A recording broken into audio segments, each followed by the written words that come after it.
In a recent interview, Bridgerton star Luke Newton opens up about his New York stage debut in House of McQueen, an immersive off-Broadway production premiering August 19th at the Mansion at Hudson Yards.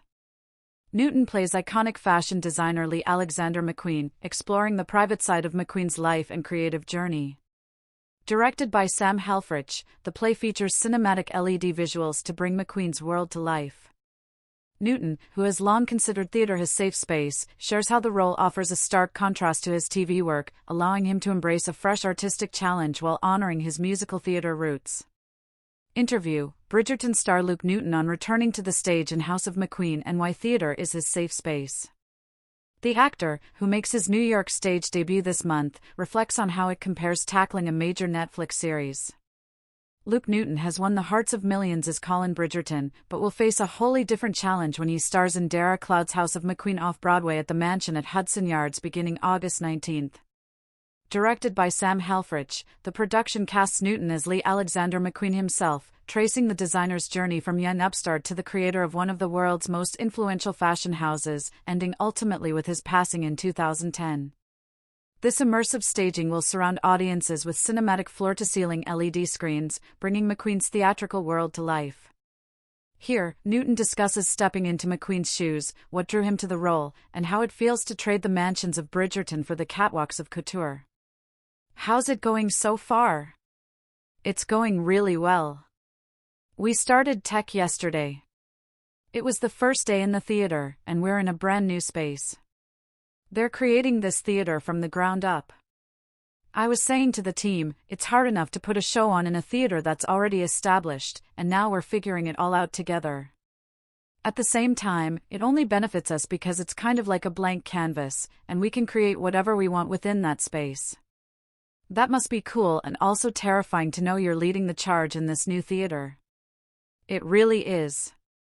And I've never worked in theater in New York, so I'm still figuring out the differences and how everything works. But I'm just loving every minute, to be honest. Yesterday, we got through a chunk of the play, and it always blows my mind, no matter how many times I do it, how much a piece can change as soon as you put it on stage and see everyone in their costumes for the first time. Everything is coming to life. How did you come to be involved with House of McQueen? It appeared in my inbox one afternoon. I had a very clear vision that once I'd wrapped season 4 of Bridgerton, I wanted to go back to theater. It feels like a safe space for me, but it also challenges me and gets me out of that routine. I immediately messaged my team being like, is this real? How far along is it? Because these things come up all the time and you never know if it's ready to go. The more I learned about it, the fact that our producer has been planning this for the best part of 10 years, I immediately was like, I want to jump on a call. I could see the passion and vision and there was no element of insecurity. I wrapped season 4, and then I was doing some reshoots on a movie, and then I had a good 4 weeks of prep time, and I was able to get a little holiday in, so it all slotted in perfectly.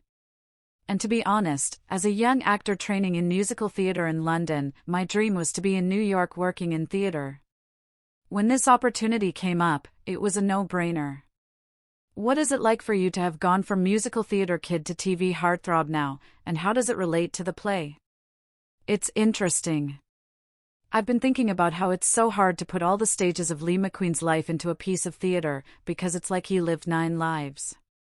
I've always referred to myself like that, because of the different parts of the industry that I've experimented with.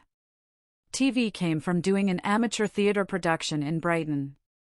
An agent came to see me and said, I'd love to send you for a TV audition on Friday if you're up for it. I hadn't even considered TV at this point, I was 17 years old at the time. I went in and booked the job, and I found my love for TV and film acting. After that, I went back to musical theater training, and I explored music. Stepping back and looking at all the different experiences Lee had, I'm like, wow, he had 9 lives. I've had 3 or 4. Tell me about your preparation for playing Lee and his sort of public and private lives that the play describes. We focus more on the private life and his interactions with people that we haven't seen in the media, which was something that really drew me in. I didn't want to do a version of Lee that everyone has seen, the version of him doing an interview during a fitting or on the runway. I wanted to find the human side of him, the side that many of us will connect with. It feels like a bit of a juggling act, trying to find my version of Lee. I'm very aware that it's on stage, so if I focus on the subtleties of Lee, like I would do if I portrayed him in film, it won't read. There was lots of preparation that I did on my own, and eventually, I had to let go of all the outside noise and focus on the story that we have within the script, which is a version of what happened in Lee McQueen's life. Do you see any similarities between your Bridgerton role and this one? I feel like, for the first time in a long time, there aren't many similarities, and that's the thing that I'm enjoying the most. We're coming up to 6 years of Bridgerton, and I'm diving into something that feels completely different. It's funny, I always think about the differences between working in film, or in Bridgerton, and in theater. I was discussing it with co-star Emily Skinner yesterday. Tech Week is something we would never have on screen. The stops and starts of it, the whole process of that, I found it so valuable, because I'm figuring out all those transitions. This piece is particularly tricky for my character because we jump back and forth in time, through different moments in his life. The emotional stakes shift within a second, but slowing things down in tech has really helped me figure out those transitions and make tweaks. It's all just piecing the puzzle together.